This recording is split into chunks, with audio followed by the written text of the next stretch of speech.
There is a war for our mind, and most people don't even know the war that is being waged. Now, the war that's being waged on us now is through what is called the attention economy. Now, what is the attention economy? The attention economy is basically what social media feeds on, right? And what the mass media actually feed on as well. They all want to attract as many eyeballs as possible to them because that ensures their longevity and existence financially, right? And so a lot of us become victims of the attention economy. And sometimes we don't even know that we are within the attention economy as a creator or a consumer. Some people don't even know that, right? And so even with this channel, right, it is part of the attention economy, but it is an outlier in the sense that the knowledge that we speak about here is the higher knowledge, right? And other channels are the same.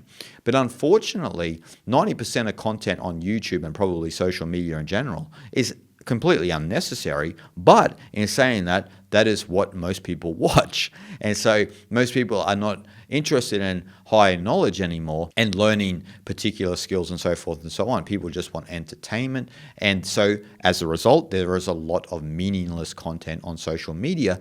And a lot of people will ask me, why don't YouTube push my videos? Because people aren't interested in higher knowledge. People are interested in certain slapstick humor and certain meaningless videos. And so the algorithm pushes that because that ensures the existence of YouTube or whatever other social media platform that is. This is what the attention economy is, right? And so the attention economy wants your attention. It wants to distract you for as long as possible because that keeps them financially sound and keeps you engaged. But what does that do for your health and sanity? That's the question we need to ask. And so the attention economy is the reason why there is a lot of trouble in the world, right? Because the attention economy, the system, will push controversial topics, violence, divisive ideologies, and so forth and so on, because that's what triggers people and gets people to get in the door of that video and watch the video or whatever it may be. And that makes the overarching business and company money while it causes social instability as a result, right? And so then what the attention economy does is it destroys a society because that's what ensures their existence. It's just a byproduct of it. But we need to be cognizant of it. We need to realize that there is a war for your mind and sanity. Now, how this begins is the attention economy trains you to be distracted. And as a result from that distraction, usually through touchy subjects or usually through entertainment or usually through trying to reinforce certain behavioral patterns that you may have, you become overly sensitive and triggered. And as a result, we live in an overly sensitive and triggered world, which contributes to more suicide, more mental health problems, and so forth and so on. And then people want to criticize what the world was 30 years ago when we didn't have a lot of suicide, didn't have a lot of mental health problems, and so forth and so on. But people who champion all of these ridiculous divisive ideologies in the modern day will try to justify their cause, even though we have world record rates of suicide and mental health problems and health issues in general. So you need to be aware of how narratives promoted by social media and mainstream media train you to be somebody you're not, making you believe in all sorts of insanity, which we find in the modern world. You wouldn't think of half of the things that you think of if it wasn't for social media and mainstream media. Now, to reinforce that point, just think back to 2010, for example, when social media was not a part of smartphones at the time. Social media had been around for a little bit of time before that, but it wasn't as pervasive as it is today. It wasn't to the point of addiction as it is today, right? So just think back to 2010 and think about all of the insane things that people think about today. Think of all the crazy ideas and ideologies that are out there that come from social media companies that have influenced and manipulated people to think that way, and take that information and take it back to 2010 and see how it holds up. And it doesn't hold up. So what is wrong here? Were we idiots in 2010 and now in 2023 we are enlightened through the smartphone, through the social media companies who promote divisive ideologies? Are we now enlightened with all of these high rates of suicide? No, of course not, because that's not progress, right?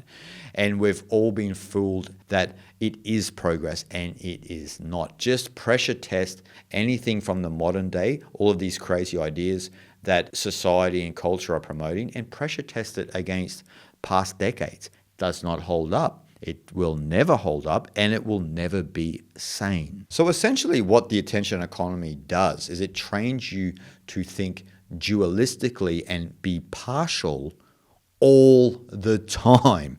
So you're always thinking in a partial manner. You're always dissecting the world up in this and that according to your conditioning, right? And so the attention economy fuels that conditioning, fuels that partial behavior of dissecting the world up in this and that, which then can only cause trouble, not only in the world around you, but within yourself. It makes people agitated, people have stress, people are anxious just because they saw something on a phone. It's not reality here. This is not reality. Go out and have a walk around. Go for a walk with a dog, pat a dog, say hello to a cat, watch the birds in the sky. This is reality. This is not reality. And what they spin through it. They want you to think in a dualistic manner. They want to enhance dualistic thinking when in reality, all is Brahman, all is one. And we all understand that we're on the spiritual path. We understand that all is the one non-dual, pure consciousness. But what does the attention economy do? They want to enhance the illusion of Maya, the illusion of measurement, the illusion of dualistic thinking, the illusion that you live in a dualistic world. And it's all rubbish. Your nature is impartial. That's the truth. Your perception is impartial. You've only been conditioned, and then you build this illusion of the ego, this identity that you believe you are, that associates with this or that, thinks that you are this gender, this race, this nationality, you're from this earth. Everything's got a label. Everything is nama rupa in Sanskrit, name and form.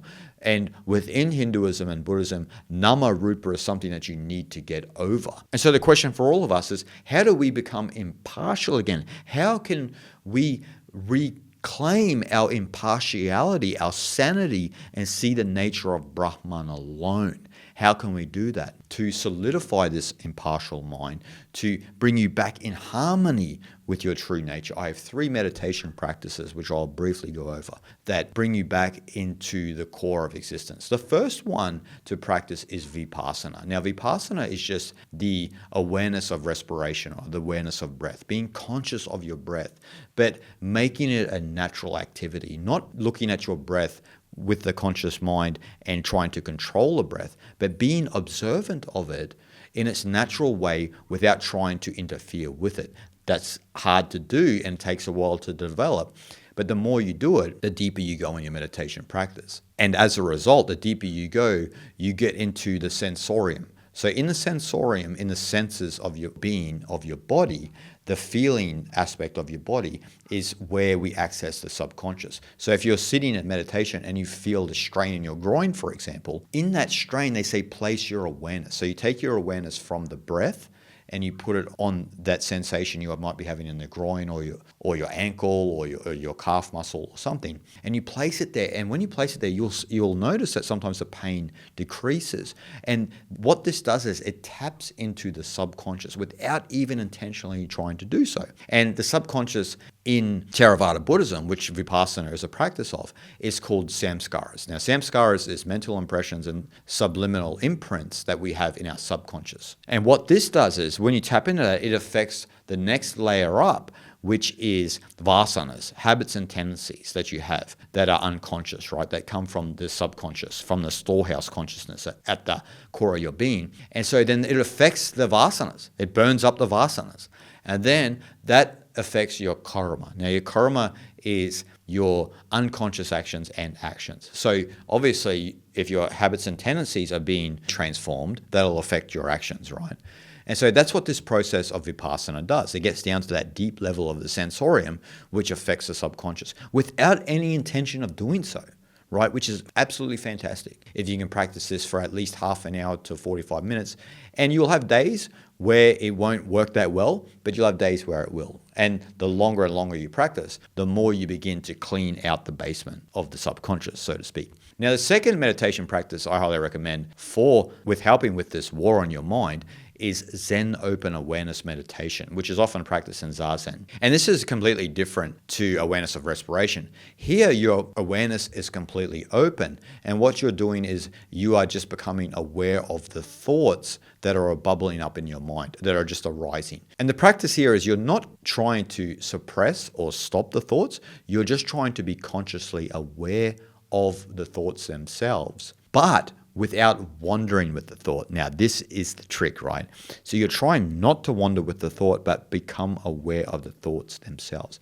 Now, what usually happens is if you practice this and you master this for a certain period of time, you'll notice that the more conscious you are of these thoughts, the more they just evaporate like a cloud in a clear blue sky. And that's all they are, right? They're just that cloud. And so when you become conscious of that cloud, it just disappears, and all that is left is a pristine blue sky. And that's the nature of the impartial mind. And so it gets easier and easier as you practice this long term. But as I said, the trick is being conscious of the thoughts without allowing yourself to wander with the thoughts. Now, the third practice is what I call peripheral field meditation. And you find this actually in the non-dual teachings of Dzogchen, which are found in Vajrayana Buddhism. Now, the Dzogchen teachings are some of the highest teachings in all of the world, and probably the highest teachings in Buddhism itself, and one of my own personal favorite traditions. And so what we find in Dzogchen, as I said, is a peripheral field meditation. Now, this one is interesting because when you think of your periphery vision, you can sense what's out here, right? When you've got your eyes open. Now, what we need to do is transfer that inward. And so what you do is you have the peripheral field meditation or vision within yourself. So even though it's dark, you're concentrating on the outer regions of that darkness. Now, what that does is it encapsulates all the thoughts. Now, in Dzogchen, there's a big focus on the contemplative mind. It's not about anything else but the contemplative mind in its heart. Now, the contemplative mind means allowing things to arise without nama rupa, without labeling or giving name to a form, right? And so to enhance that contemplative mind of allowing thoughts and the world to arise without having an opinion on what it's doing, you need to practice peripheral field meditation because it trains you to allow these thoughts to come into your field but not be moved by them here or there. And what you notice is the more you practice peripheral field meditation, is the more that thoughts just dissipate naturally. And actually, this kind of helps the problem of wandering with the mind because you're focusing just on this outer region. It gives you an anchor, and you're focusing on this outer region within yourself, and it kind of sucks in all of the thoughts and feelings and everything into this vacuum of nothingness. And so I could go on and on and on about these three forms of meditation, and maybe I should do that in a future video. So guys, I hope you enjoyed that video. Please leave a comment down below what you think about the three meditation practices and also what you think about the attention economy in general. And look, as I said, there are benefits to the attention economy. It connects you and I together and we can discuss deep knowledge, but there are a lot of negative aspects of it that we don't speak about enough. So guys, I hope you enjoyed, and I'll see you guys in the next video. Shanti, Shanti, Shanti.